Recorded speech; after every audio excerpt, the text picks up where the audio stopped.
Hello, I am Kiara Pereira.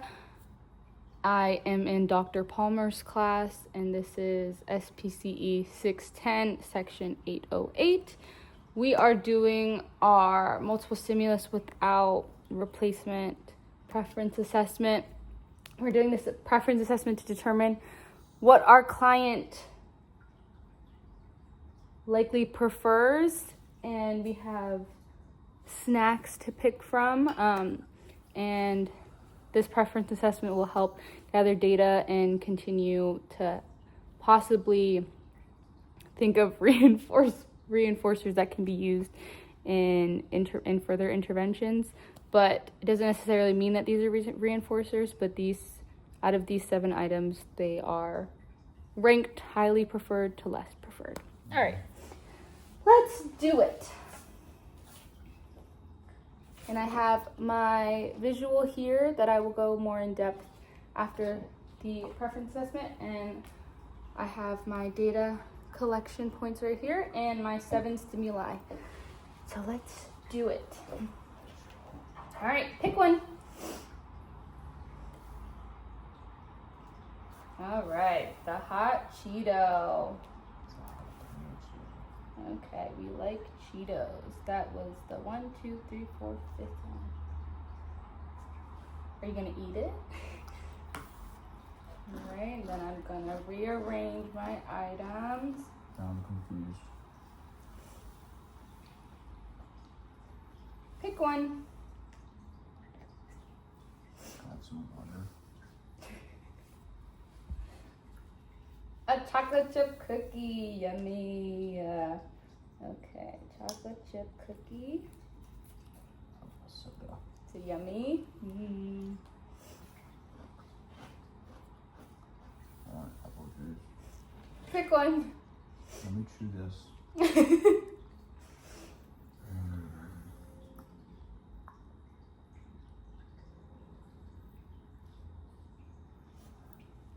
Pistachio. Awesome.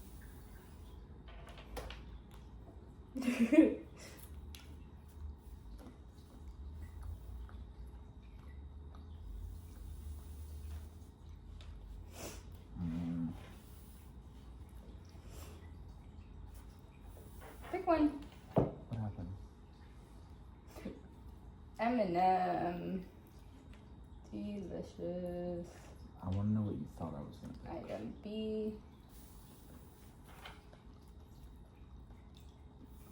I'm so confused now. Pick one.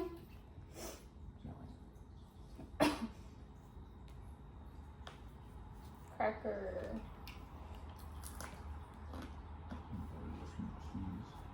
I want all this.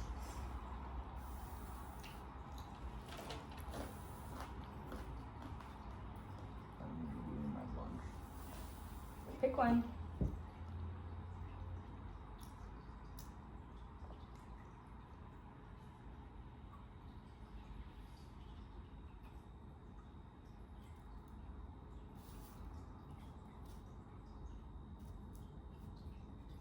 The Whopper. All right.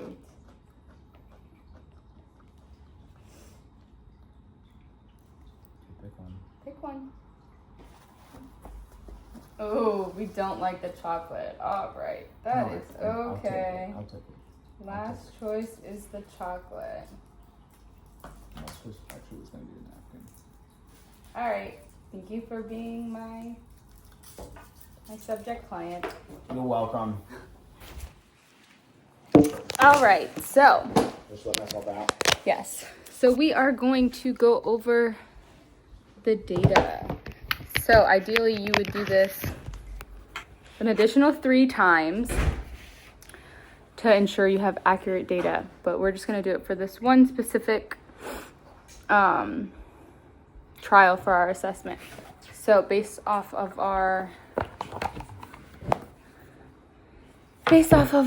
data collection sheet, our first one that was picked was D, which is chocolate. So our chocolate is going to get a number 1. Second one was C, which was our cookie. So our cookie is gonna get 2. Then our third one is F, which is pistachio. That will be 3. Number 4 is B, which is M&M. 5 is G for cracker. 6 is A for the Whopper. And then, oh,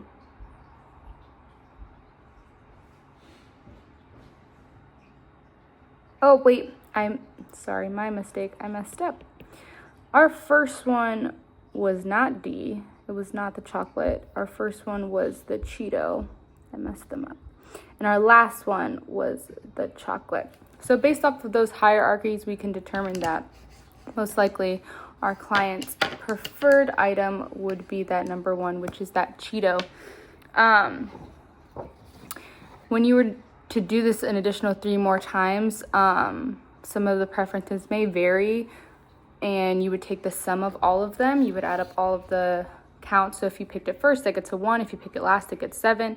And you add them all up, and the higher number is going to be our less preferred, and our lower number is going to be our more preferred items and choices based off of our data collection.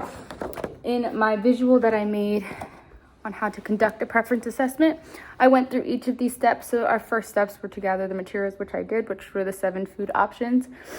And these are typical preferred items that I have seen the client gravitate towards. So based off of my specific client, I wouldn't pick stuffed animals because my client doesn't like stuffed animals.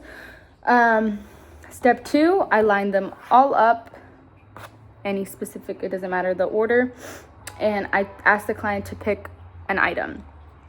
When they pick the item, say they picked number 4, in our instance, they picked the 5th of the line, which was the Cheeto. Then that item was now removed. Since we are doing multiple stimulus without replacement, we do not put that item back in or replace it with a different item. We take it away, rearrange the items to ensure that there's no positional bias or anything like that. So they're really scanning the area to make a decision based off what they prefer. And here, since that first one that we picked was number 4 scores a 1. And if we can refer down here, lower scores, lower totals, is meaning more preferred. You want the lesser amount, which is like golf in a way. You want the lesser amount. Then step 3, you remove them all and you repeat them again. Make sure you you take out that item that they chose and rearrange the items, not to have positional bias. That second one that they picked would get a score of 2, which is still low compared to the highest we can score is that 7. And I didn't show it in this preference assessment, but ideally you would repeat it 4 more times and gather the sum of each data. Based on each point, you would add them all together and find the order and the ranking of these preferred items. And the lower number, as I said before, would be the likely preferred item, and the higher number would be the less likely preferred item. So that's my video.